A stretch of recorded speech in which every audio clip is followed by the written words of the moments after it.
রাধে রাধে প্রিয় ভক্ত, প্রয়াগরাজে ঘটে যাওয়া এই দুর্ঘটনার সম্পূর্ণ বিস্তারিতভাবে আপনাদেরকে জানাবো, কেননা এখন আমি এই স্থানে রয়েছি প্রয়াগরাজে। তাই সম্পূর্ণ বিস্তারিতভাবে এই ঘটনাকে আপনাদেরকে জানাবো যে কিভাবে এই অমৃত স্নানের দিন, মৌনী অমাবস্যার দিনে এই ঘটনা ঘটলো, সেটা আমরা বিস্তারিতভাবে জানব। এবং ঠিক কতজন এখন পর্যন্ত প্রাণ হারিয়েছে এবং আহত কতজন হয়েছে, এই সব কিছু আমরা জানব। প্রথমে জানব এই স্থানে কটি ঘাট ছিল এবং কটা সেক্টর রয়েছে। এইবার এই কুম্ভমেলা 4000 হেক্টর জমিতে বিস্তারিত। 4000 হেক্টর জমিতে এই কুম্ভমেলা সাজানো হয়েছে। এর মধ্যে 25টি সেক্টর রয়েছে এবং 41 ঘাট রয়েছে। এই 25 সেক্টরের মধ্যে বিভিন্ন রকমের টেন্ট বানিয়ে রেখেছে, বিভিন্ন সংস্থা থেকে থাকার স্থান বানানো রয়েছে। এই 25 সেক্টরের মধ্যে একটি সেক্টরে আলাদা আলাদাভাবে ভক্তদের থাকার স্থান বানানো রয়েছে বিভিন্ন সংস্থা থেকে, এবং 41 ঘাট রয়েছে স্নান করার জন্য, আলাদা আলাদা ঘাট রয়েছে। তো এই দুর্ঘটনা 2 সেক্টরের কাছাকাছি ঘটেছে। 2 সেক্টরের কাছে রয়েছে মেইন সংযমের স্থান, যেখানে গঙ্গা, যমুনা, সরস্বতী একসঙ্গে মিলিত হয়েছে। আর ওই স্থানেই ভক্তরা একদিন আগে থেকে নদীর পাশে ঘুমিয়েছিল মৌনী অমাবস্যার এই পবিত্র অমৃত স্নান করার জন্য। একদিন আগে থেকেই তারা অপেক্ষা করছিল, ওখানে তারা পরিবারকে নিয়ে বিভিন্ন ভক্তরা ঘুমিয়েছিল। আর তখন রাত 1:45, সেই সময় লাখো ভক্তের ভিড় হয়েছে। 1 নম্বর সেক্টরে 25 লাখ ভক্ত একসঙ্গে হয়েছে। ভেবে দেখুন, শুধুমাত্র একটি মাত্র সেক্টরেই 25 লাখ ভক্ত সমবেত হয়েছে এই অমৃত স্নানের জন্য। আর তখন এমনই একটি অবস্থা হয়েছে যে প্রশাসন এই ভিড়কে আর কন্ট্রোল করতে পারেনি। যে ব্যারিকেড রয়েছে, ব্যারিকেডকে ভেঙে এই মেইন সংযমের স্থানে আসার জন্য তারা ছুটে আসছিল একসঙ্গে লাখো ভক্ত। আর ওই সময় যে ভক্তরা নদীর ধারে ঘুমিয়েছিল, তাদের উপর থেকে এই লাখো ভক্ত চলে গিয়ে তাদের উপর থেকে যাওয়ার কারণে প্রায় 200-র উপরে আহত হয়েছে। আর এখন পর্যন্ত পাওয়া খবর প্রায় 32 জন ভক্ত প্রাণ হারিয়েছে। খুব দুঃখের সঙ্গে বলতে হলো প্রিয় ভক্ত, ভেবেছিলাম এই অমৃত স্নানের ভিডিওটা আলাদাভাবে বানাবো, যে এই জগতের সব থেকে রেকর্ড হলো একসঙ্গে এত ভক্ত, কিন্তু ঘটনাটা উল্টা ঘটে গেল। কিন্তু পুরাণে বর্ণিত রয়েছে, যদি কেউ এই মহাকুম্ভে এসে স্বাভাবিকভাবেই প্রাণ ত্যাগ করেন, তাহলে তিনি স্বর্গলোক প্রাপ্ত হন। তো এই সমস্ত যারা 32 জন ভক্ত প্রাণ হারিয়েছে, তারা কেউ ইচ্ছা করে প্রাণ হারায়নি, দুর্ঘটনার মাধ্যমে তাদের প্রাণ গিয়েছে। তো ভগবান তাদেরকে বিশেষ কৃপা করবেন, কেননা তারা এই পবিত্র স্থানে স্নানের জন্য এসেছিলেন, তারা ধর্মের জন্য এই স্থানে সমবেত হয়েছিলেন। তাই তো শাস্ত্রের সিদ্ধান্ত অনুযায়ী এনারা সকলেই স্বর্গলোক প্রাপ্ত হবেন, কেননা এরা কেউ ইচ্ছা করে প্রাণ হারায়নি।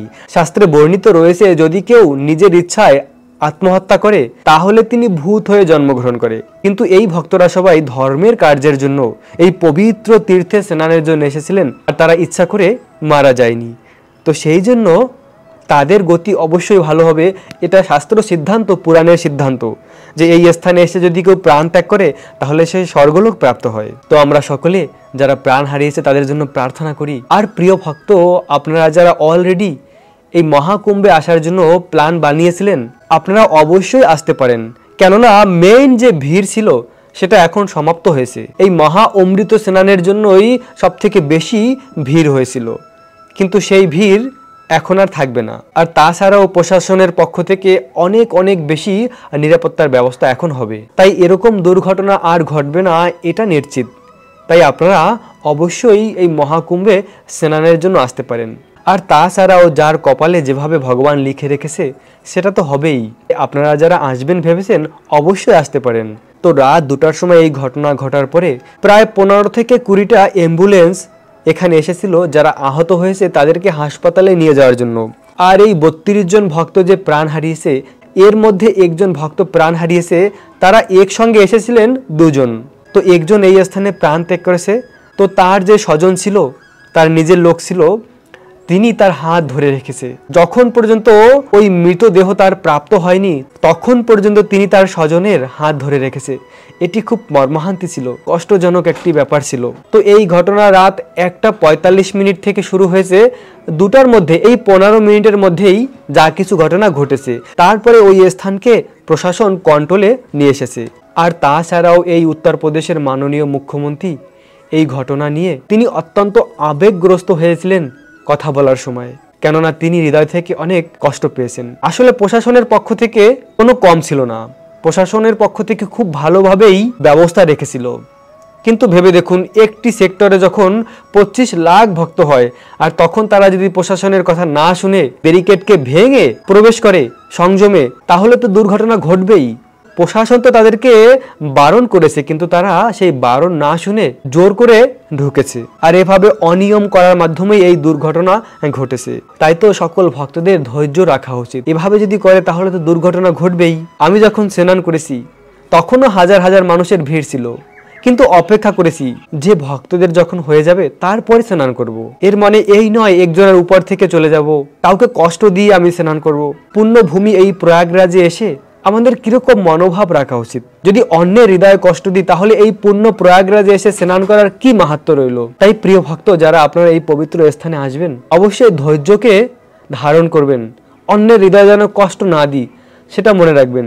যদি এই মানুষগুলি ধৈর্য ধারণ করত আর প্রশাসনের কথা শুনতো, ব্যারিকেডকে ভেঙে না আর প্রবেশ করত, তাহলে কিন্তু আজ এই দুর্ঘটনা ঘটতো না। তো প্রশাসনের পক্ষ থেকে কোনো কম ছিল না, তারা ব্যবস্থা ভালোই রেখেছিল, কিন্তু যেটা ঘটার ছিল সেটা তো ঘটেই গেল। তো এভাবে যারা প্রাণ হারিয়েছে তাদের পরিবারকে বিশেষভাবে সরকার সহায়তা করবেন। আর এখন এই মহাকুম্ভে ধীরে ধীরে ভিড় কম হতে চলছে, কেননা সবার মনে একটা আতঙ্ক। কিন্তু এ ধরনের দুর্ঘটনা আর ঘটবে না, কেননা এখন আরো বেশি করে নিরাপত্তা ব্যবস্থা রাখা হয়েছে। তো মূলত যে মেন সংযম গঙ্গা, যমুনা, সরস্বতী, এই ভক্তরা ঘুমিয়েছিল আর লাখো ভক্ত এসে তাদের উপর থেকে যাওয়ার কারণে তারা প্রাণ হারিয়েছে। তো এভাবে এই মর্মান্তিক ঘটনা ঘটে গেল প্রয়াগরাজে। আমরা কেউ এরকম আশা করিনি, তবে যারা প্রাণ হারিয়েছে তারা অবশ্যই স্বর্গলোক প্রাপ্ত হবে, এটাই শাস্ত্র সিদ্ধান্ত। কেননা স্বাভাবিকভাবেই তারা যখন এই পুণ্যভূমি প্রয়াগরাজে পা রেখেছে তৎক্ষণাৎ তাদের প্রতি পদে পদে অশ্বমেধ যজ্ঞের ফল প্রাপ্ত হয়েছে। আর বলা হয় পবিত্র গঙ্গা নদীকে যদি কেউ দর্শন করে, গঙ্গা জল পান করে, তাহলে তিনি সমস্ত পাপ থেকে তৎক্ষণাৎ মুক্তি লাভ করে। তাই যারা এই গঙ্গার ধারে ঘুমিয়েছিল তারা অবশ্যই সমস্ত পাপ থেকে অলরেডি মুক্ত ছিল আর এই অমৃত স্নানের জন্য অপেক্ষা করেছিল। তাই তাদের গতি তো অবশ্যই ভালো হবে। তাদের সকলের জন্য চলুন আমরা সকলে ভগবানের দিব্য নাম জপ করি। হরে কৃষ্ণ কৃষ্ণ কৃষ্ণ হরে হরে, হরে রাম রাম রাম হরে হরে। ভগবান তাদের সকলের মঙ্গল করুক।